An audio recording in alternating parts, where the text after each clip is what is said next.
Own past critiques of Trump and posted to Instagram about how he would personally make sure Diddy doesn't get any favors from the president. He hasn't been asked to do that yet, but he said he wouldn't rule it out. He said he'd, quote, look at the facts, noting he and Combs used to have a friendly relationship, but the two haven't spoken in years.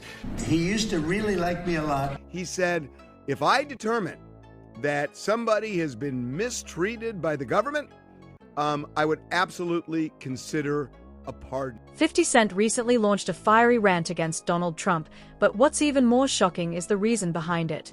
The catalyst appears to be Diddy's controversial pardon announcement, which has unexpectedly ignited a chain reaction in the entertainment world. This move seems to have peeled back layers of long-standing tension, exposing decades of unresolved drama and power plays among some of the industry's most influential figures. At the heart of it all is Diddy, whose actions are now stirring up reactions far beyond what anyone expected. So, what's really fueling 50 Cent's unfiltered attack, and how is Diddy tied so tightly into this web of controversy? Stick around as we unpack the messy truth behind these interconnected Hollywood power moves. Cent sidestepped his own past critiques of Trump and posted to Instagram about how he would personally make sure Diddy doesn't get any favors from the president. Writing in one post, quote, he said some really bad things about Trump. It's not okay. I'm going to reach out so he knows how I feel about this guy. So far, the trial has featured more than 20 witnesses over 14 days, and Combs faces charges of sex trafficking, racketeering, and transportation to engage in prostitution. Trump's recent announcement about pardoning Diddy has sparked a firestorm of reactions, and it's clear this goes far beyond just politics. On the surface, it might appear to be a powerful man using his influence to right a wrong. But when you dig deeper, things get far more complicated. Diddy's legal troubles have been building for years, and Trump's sudden involvement raises more questions than it answers. The timing, the people involved, and the broader implications are connecting in ways no one saw coming. In a surprise move, Donald Trump revealed his intention to pardon Sean Diddy Combs. The announcement blindsided everyone, from political commentators to hip-hop fans. While Trump has a long history of headline-grabbing pardons, this one hit a nerve for specific reasons. Diddy has been mired in controversy for years, facing accusations involving financial misconduct, contract disputes, and even more serious allegations like violence and coercion. Though he was never convicted, the persistent cloud of scandal has kept his name shrouded in controversy. For Trump to step into such a messy, unresolved situation was bound to create backlash, and that backlash came fast and fierce. Within minutes, social media exploded with reactions. Some praised the move as bold and unexpected, while others were quick to voice suspicion about Trump's motives. One viral tweet read, "We're seriously pardoning billionaires now? What about actual victims of the system?" Another suggested deeper strategy, stating, "It's the checkers move before the chess game." The public response highlights a bigger question: is this really about Diddy? Or is Trump playing a calculated game, perhaps trying to win favor with certain communities as he eyes a political comeback? It wouldn't be out of character. His past pardons, from rapper Kodak Black to ex-White House strategist Steve Bannon, have often stirred similar debates. Each case has seemed to blur the lines between justice, power, and political maneuvering. Outrage, it seems, may be part of the design. What sets the Diddy case apart is the cultural significance tied to his name. This isn't just about a celebrity or businessman. Diddy is hip-hop royalty, a symbol of cultural influence, rebellion, and success built on breaking barriers. His pardon carries weight not just politically, but socially and symbolically, making the decision even more controversial. Then came 50 Cent's reaction, fast, loud, and deeply personal. His scathing remarks weren't just about Trump's decision. The intensity of his response suggests something deeper, perhaps unresolved history between him and Diddy. And that's what has people talking. Why would 50 Cent care so much? Could this pardon have reopened old wounds, unspoken rivalries, or even decades-old beef? Whatever the case, it's clearly not just political for 50 Cent. His fiery response carries a weight that's hard to ignore, and it has everyone looking closer at the long, tangled history between two of hip-hop's most powerful and complicated figures. You hosted The Apprentice. You mentioned once in 2012 that Diddy was a good friend of yours back then. He has since found himself in some very serious legal trouble. Yeah, that's true. Would you ever consider pardoning him? Well, nobody's asked. You had to be the one to ask, Peter, but nobody's asked. But I know people are thinking about it. I know they're thinking about it. I think some people have been very close to asking. First of all, I'd look at what's happening, and I haven't been watching it too closely, although it's certainly getting a lot of coverage. I haven't seen him. I haven't spoken to him in years. He used to really like me a lot, but I think when I ran for politics, that relationship busted up. From what I read, I don't know. He didn't tell me that, but I'd read some little bit nasty statements in the paper all of a sudden. It's different. You become a much different person when you run for politics and you do what's right. I could do other things, and I'm sure he'd like me, and I'm sure other people would like me, but it wouldn't be as good for our country. As we said, our country's doing really well because of what we're doing. So it's not a popularity contest. So I don't know. I would certainly look at the facts. If I think somebody was mistreated, whether they like me or don't like me, it wouldn't have any impact on me. Okay, so wanted to let you listen to that exchange there. That was asked by Peter Doocy, and whether or not the president would consider a pardon of Sean Diddy Combs, with the caveat, of course, if he were to be convicted here. He essentially said he hasn't really thought about it. He's got to see the facts, but he didn't rule it out. Ryan, the pardon power, obviously one of the president's favorite tools right now, flexing his muscles again this week with a series of high-profile pardons, many of them controversial. President Trump just yesterday was asked if he would consider pardoning Sean Diddy Combs if he's found guilty of racketeering and sex trafficking. What did the president say? Yeah, Peter, the president said he hasn't been asked to do that yet, but he said he wouldn't rule it out. He said he'd, quote, look at the facts, noting he and Combs used to have a friendly relationship, but the two haven't spoken in years.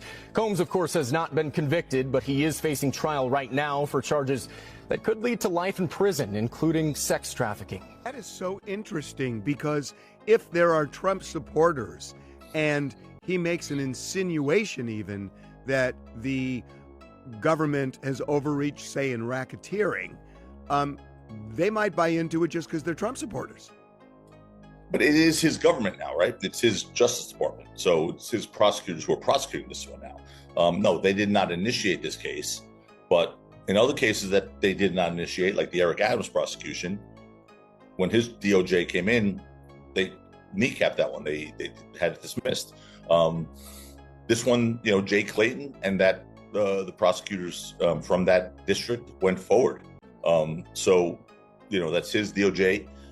They had to at least approve the trial, I would assume. I don't think Pam Bondi just let this happen without knowing. So, I think it's just President Trump doing what he does often, which is just speak off the cuff. It works well for him. But I think that's all that was. I don't think there's really too much to it. I'm pretty sure no one has approached him. Yet you said they're close to it. I heard you say that, and Trump insinuated that too. Yes, you did, or a little bit. No, I said that's what he was saying. They're close to it. What does that mean? But they're close to it. I don't know if they're close to it, Harvey. I really don't. I wouldn't. I have no information. There's a guy on the right that might be able to help us, but he can't help us. That's what I'm thinking. Hey, Mark. Get in trouble. Mark, Mark, this is a political and not a legal issue. So can we go back to 23.1 for a second? Why is it in New York? Nobody, what are you going to do? You're going to get me into talking about politics. It's crazy. I could say quite a bit about this for a variety of reasons, but I'm going to just, in deference to his honor, in deference to my firstborn, who I love dearly, I'm going to return to asking Joe what he thinks about 23.1 and why it hasn't been challenged. I don't know. It should be challenged. There's no practical basis for it, and here especially. So I don't know the answer to that, Mark. I really don't, and it should be challenged. But it's crazy. But you're doing the right thing, obviously, because you want to make sure that you don't ruffle any feathers. And your daughter, by the way, your daughter's a terrific lawyer. Tenny is. I'm very impressed. There's people who are children of great lawyers who become lawyers, and it's not the same. Boy, you and I know exactly. I'm sure we're reading each other's minds right now, but I that's why I take that as high praise for her. So I appreciate. No, she is. She's something else. I'm very impressed with her. That opening was phenomenal. And that's my opening summations and crosses. my daily bread. It's what I love and it's what I study and what I, really I think I perfected it. And that was as good as I've seen. So. What's more, there's a sense that 50's outrage is tied to what he sees as hypocrisy. Over the years, Diddy has aligned himself with progressive causes, publicly supporting social justice, equity, and accountability. For Trump, someone whose values often seem at odds with those movements, to step in with a pardon, and for Diddy to accept it, might feel like a betrayal of those ideals. And if there's one thing 50 thrives on, it's calling out contradictions. He's built his brand on exposing what he sees as weakness, and in this case, he's turning that lens squarely on Diddy. But this isn't new. The rivalry between these two hip-hop titans has never been subtle. It's decades deep, marked by moments like this, explosive, public, and impossible to ignore. This latest chapter feels especially layered. While 50 framed his outrage around Trump's decision, it's becoming clear the real target was Diddy all along. What's undeniable is that this reaction wasn't random or impulsive. 50 Cent wasted no time letting the world know exactly how he felt about Donald Trump's decision to pardon Diddy. His reaction wasn't just blunt, it was deeply personal. Less than an hour after the news broke, 50 posted on Instagram with a cutting caption. "Wait, this guy gets a pass for what?" Alongside those words, he shared a video clip of Diddy from the early 2000s, followed by a shot of himself laughing hysterically. It was a not-so-subtle jab, and to anyone paying close attention, it was clear this wasn't just about the pardon.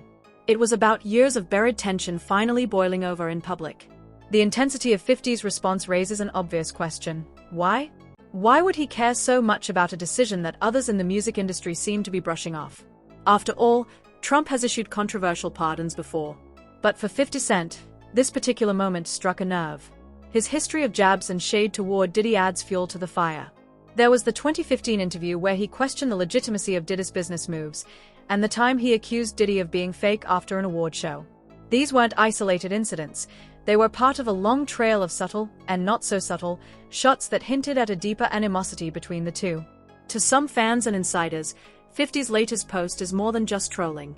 They believe he's using the pardon as a way to air long-standing grievances under the guise of reacting to current events. One source close to the situation put it plainly. 50 Cent's issue with Diddy isn't really about Trump at all, it's about money, power, pride. It's personal. And to be fair, it's easy to see why fans are connecting the dots. 50's critiques often go beyond surface-level disapproval. They feel deliberate, calculated, aimed at reshaping how people view Diddy. It was strategic, another piece in the long, messy puzzle that is 50 Cent and Diddy's relationship. A relationship dominated by ego, competition, and unresolved bad blood. And that bad blood didn't start here. For years, fans have speculated about when and how it all began. The truth? It's more tangled than anyone imagined, and it's far from over. That he hasn't been asked formally, but it sounds like he said people were sniffing around about possibly doing this.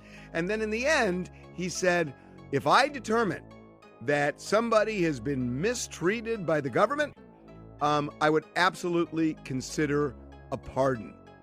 So, Mark, you were right in the middle of the Hunter Biden pardon. I know this.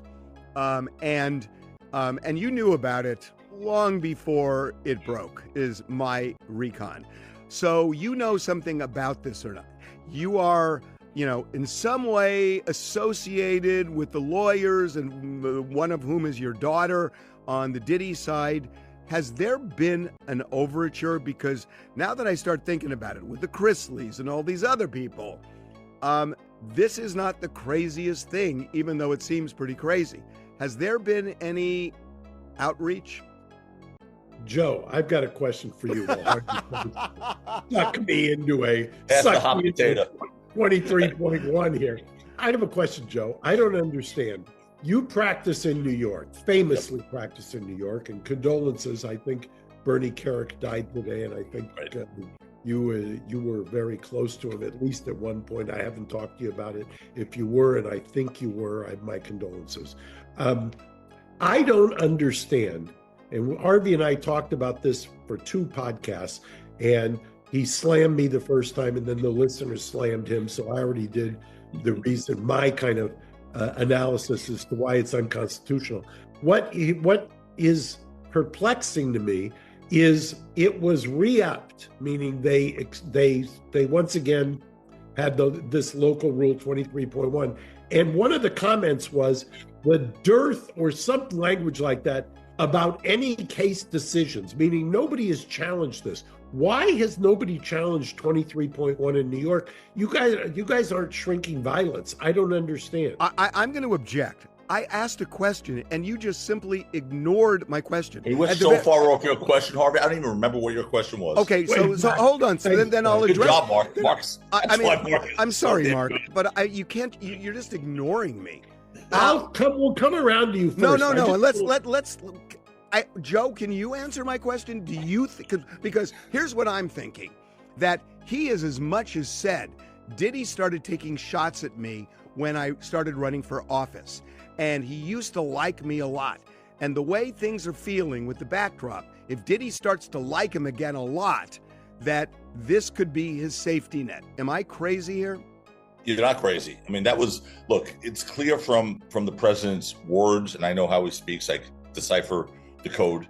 No one has approached him. No one has approached him, but he knows that people are thinking about approaching him, and they're thinking about saying something, and they're close to saying something, but no one has. So that's I think a message is basically saying, if you get back in line, and if you do what you used to do, which is adore me, we'll consider it.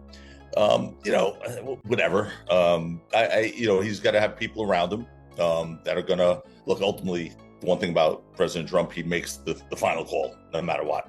His advisors are just that, advisors. They're not people who make ultimate decisions, but people will advise him on that. It wouldn't be a popular case if a jury convicts here to do that. But here's the thing. If I'm Diddy and I'm Diddy's lawyers, and Tenny and Mark Ignifilo and the crew, this is the last thing I want to hear. This is the last thing I want out before, in the press with the jury, because God forbid a jury is like, so even if we convict him, he's going to get off anyway? Oh, all right. Well, then it's not that big of a deal. He's not going to spend life in prison. He's going to get a pardon, but we're going to convict him anyway because he's proven to be a bad guy. He's proven to be unlikable. He's proven to have done some horrific things. If at the end of the day, he's not going to spend life in jail anyway because, he's going to get pardoned. The tension between 50 Cent and Diddy didn't just appear out of thin air. It's been brewing for decades. While today's headlines are centered on Donald Trump's surprising announcement to pardon Diddy, anyone familiar with hip-hop culture knows this is merely the latest chapter in a long-running feud. These two icons have clashed repeatedly, with their rivalry stretching far beyond music and into business, branding, and personal ideology. Their contrasting paths in the industry were apparent from the start. In the early 2000s, both artists were at the height of their careers, but they couldn't have been more different. Diddy was already a well-established mogul, sitting atop the empire he built with Bad Boy Records, a successful fashion line, and a growing portfolio of brand partnerships. 50 Cent, by contrast, was the hungry newcomer, a street-hardened rapper bursting into the spotlight with raw intensity, unapologetic ambition, and a clear desire to dominate. What may have looked like a purely professional contrast was, in fact, the beginning of a deep-rooted personal and ideological divide. One of the earliest signs of this friction came when 50 Cent mocked Diddy for dancing too much in his music videos. While it may have seemed like a harmless jab, it was really a shot at Diddy's flashy, larger-than-life image, one that 50 has always distanced himself from. As the years passed, the jabs became less playful and more pointed. 50 began publicly questioning Diddy's business integrity, especially when it came to how he treated artists signed under Bad Boy. In a 2016 radio interview, 50 famously said, "He's not doing nothing for them. Everybody that works with him ends up broke." While Diddy rarely fired back publicly, sources close to him say he was well aware of the comments and kept a close eye on 50's provocations. Their rivalry eventually spilled over into the liquor industry. Diddy became the face of Ciroc Vodka, while 50 Cent launched his own brand, Effin' Vodka. What could have been healthy competition turned into an all-out branding war, with 50 repeatedly mocking Diddy's product, calling it puffy juice and questioning his taste. These weren't just petty digs, they were power plays. The fight wasn't just about who sold more bottles, it was about who could claim dominance in a space far removed from rap music. The tension also made its way into music and interviews. 50's social media posts may have been loud and unfiltered, but he also inserted veiled shots into songs and interviews, subtle but unmistakable messages aimed squarely at Diddy. Diddy, ever the smooth operator, typically stayed composed in public, rarely acknowledging the feud directly. But behind closed doors, insiders say the tension was very real. As one industry insider put it, these two guys are trying to say the same thing to the culture: I run the room. And that's what makes this feud so enduring. It's not just about music, liquor, or branding. It's about power, ego, and legacy. Both men see themselves as kings of the culture, and neither is willing to yield. So when 50 Cent lashed out over Trump's pardon of Diddy, it wasn't just about politics. It wasn't even just about the legal implications. It was personal. Deeply personal. His outrage was the latest flare-up in a feud that has spanned decades, industries, and countless public moments. And if history is any indication, this battle is far from over. Because for 50 Cent and Diddy, it has always been about more than music. It's been about who truly runs the culture. Hey, Joe. By the way, that's not Joe's best. That's not Joe's best. It was a good line. It was a good Joe's line. best line is on camera in Aesop Rocky in the criminal courts building when Lewin said something. He said, "Oh, you're going to go get reversed again in the Ninth Circuit for lying to a jury." Yeah, he says, "Stop with the steroids." And Joe, without missing a beat, says, "Well, hey, hunchback." I said, John, it's not steroid. It's just eating well. I work out very hard. I eat well. You should try once in a while. Grab a salad instead of a donut, you fat fuck, and you won't have that big hangover belly and the hunchback. And that happened to all take place on camera, by the way. But he started. Oh, my God. I don't start, but I do finish. Hey, Joe, it seems like the prosecution made some headway this week on racketeering.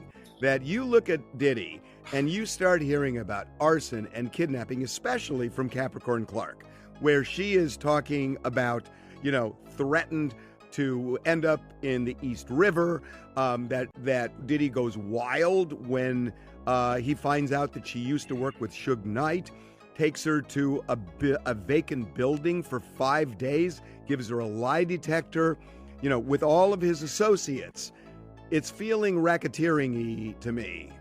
It's feeling Diddy to me. Look, a racketeering enterprise is a racketeering enterprise. It's not a lunatic who is a jealous boyfriend, a control freak, not a nice guy, a domestic batterer, someone who acts like a piece of garbage to his employees. That's not what a racketeer is. That doesn't make it a racketeering act, Harvey. I don't see that as an act in furtherance of a racketeering scheme. This has a racketeering enterprise, which is traditionally, understand, it's for a criminal organization, right? So an enterprise that's established to commit crimes. Bad Boy Records in no way, shape, or form was established for that purpose. It doesn't turn into a criminal enterprise because one person in that organization commits some crimes. So I still think there's a big gap here where, look, bad guy, proven, criminal, proven, domestic batterer, proven, drug abuser, proven, all those things, they've proven. We're in federal court though, okay? And we have a racketeering sex trafficking trial. And I think there's a big void in the evidence. That's why we keep seeing that Cassie video over and over and over again. It's not evidence of racketeering. It's not evidence of anything but a domestic assault, which it is. It's a disgusting video. But again, I know if Nancy here, she'd be screaming at me and saying, "Oh, it's racketeering," or Ashley Banfield holding up a Tootsie Roll. Right, Tootsie Roll, whatever that meant. And Ashley Banfield saying, what a racketeering act is, even though there's no enterprise. You really have to understand the law before you can opine on this stuff. So let me ask you something about that. I get the mafia, has kind of a below. Not just the mafia. I know, but it's you could have a front organization that seems legit, but underneath it, they're running a drug ring, they're running a hitman ring, they're running something that's a criminal organization. But at a point, could a jury say, look, it's not a specific crime organization, to sell drugs or guns or hit people or do hits on people, but he is using Bad Boy and all of the people under him in Bad Boy to commit crimes, that Bad Boy is being used for Diddy to always get his way no matter what it takes. If they look at Bad Boy that way, if they look at it like it is just a tool of Diddy's to get what he wants at all costs and violate. Money and power have always been at the heart of the feud between 50 Cent and Diddy. This isn't just a case of two rappers throwing insults to stay relevant. It's a deeply rooted battle between two titans, both of whom have built sprawling business empires and constantly vie for cultural dominance. Their rivalry is fueled not just by personal differences, but by years of colliding ventures and overlapping ambitions. And when egos this big compete in the same arena, the fallout is inevitable and very public. Take the now infamous vodka wars as a prime example. In the mid-2000s, Diddy inked a game-changing deal with Ciroc, transforming it from a little-known label into a symbol of high-end nightlife.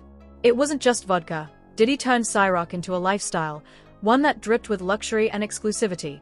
He made sure the world knew that he was the visionary behind its meteoric rise. But 50 Cent wasn't about to let Diddy own that lane uncontested. He entered the market with F and vodka and immediately went on the offensive. Rather than quietly competing, 50 did what he's always done best. He made it personal. He mocked Ciroc in interviews, dubbed it puffy juice, and even posted videos pouring it out in protest, telling his followers not to drink it. This wasn't just marketing, it was warfare. Diddy never responded publicly, but behind the scenes, the animosity clearly intensified. And liquor was just the beginning.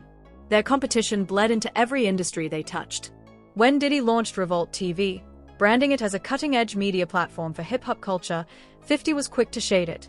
He dismissed its influence, implying that it wasn't nearly as relevant as Diddy claimed. Meanwhile, 50 continued building his own empire. TV shows like Power, major film projects, and curated soundtracks that dominated pop culture. And he didn't just succeed, he flaunted his wins with pride, often as if daring Diddy to catch up. This dynamic has created a sort of public chess match. For every move Diddy makes, 50 Cent counters with one of his own. And neither man seems willing to concede ground. Even more damaging are the strategic shots 50 takes at Diddy's legacy. Over the years, he's repeatedly accused Diddy of mistreating artists signed to Bad Boy Records, claiming they ended up broke or stuck in bad deals. He doesn't do anything for them, 50 once said in an interview, questioning Diddy's credibility as a true mogul.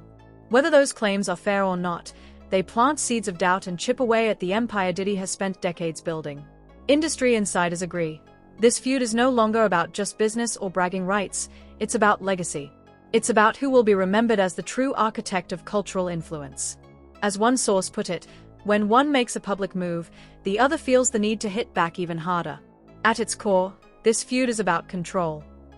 Both Diddy and 50 Cent see themselves not just as successful entertainers, but as architects of modern hip-hop culture.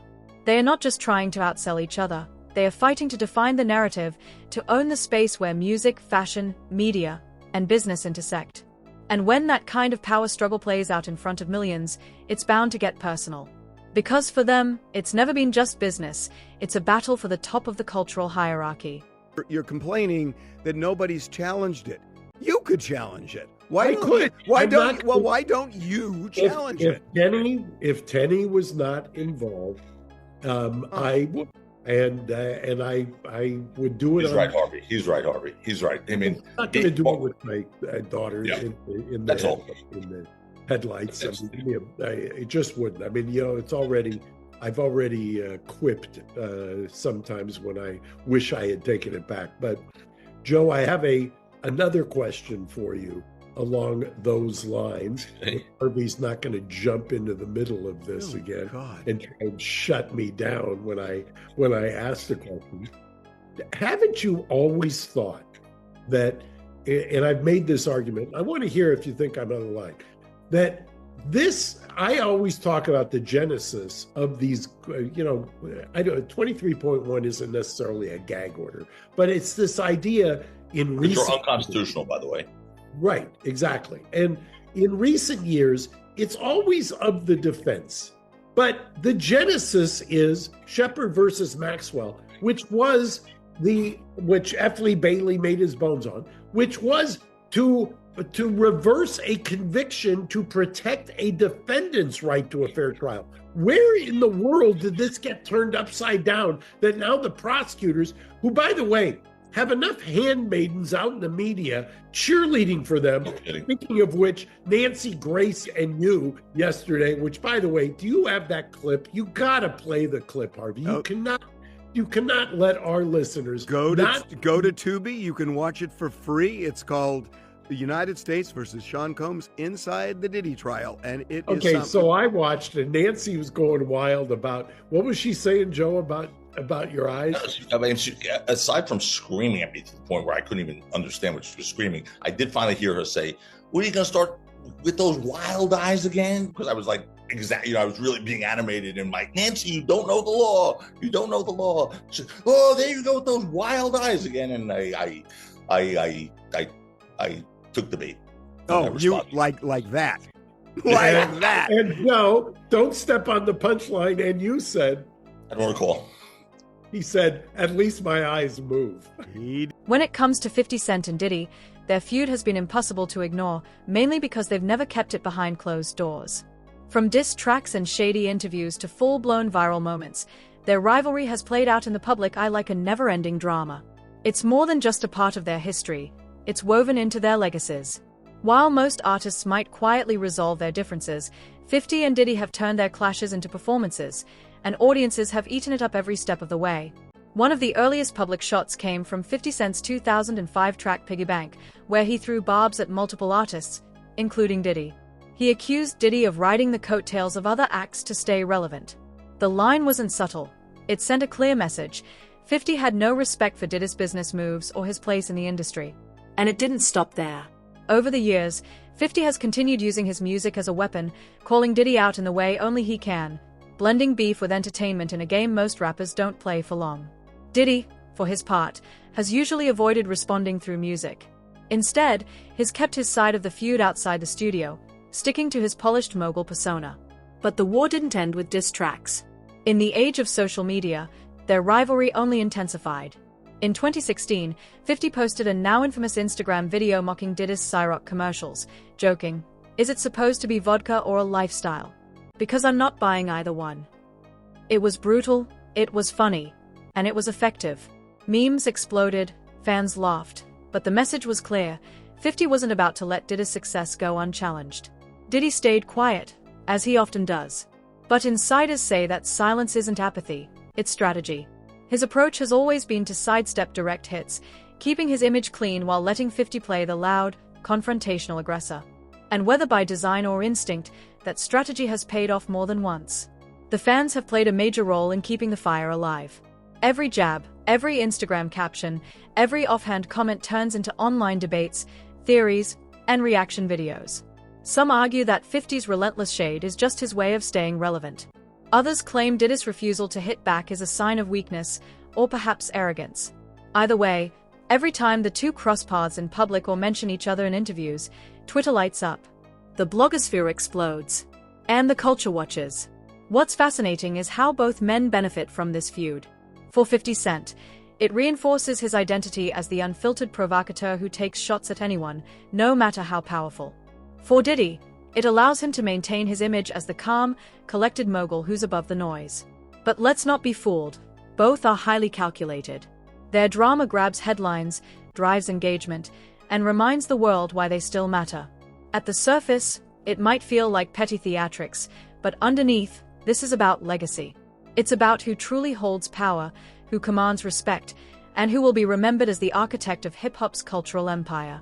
From Trump's shocking pardon announcement to the vodka wars, the feud has long surpassed individual moments.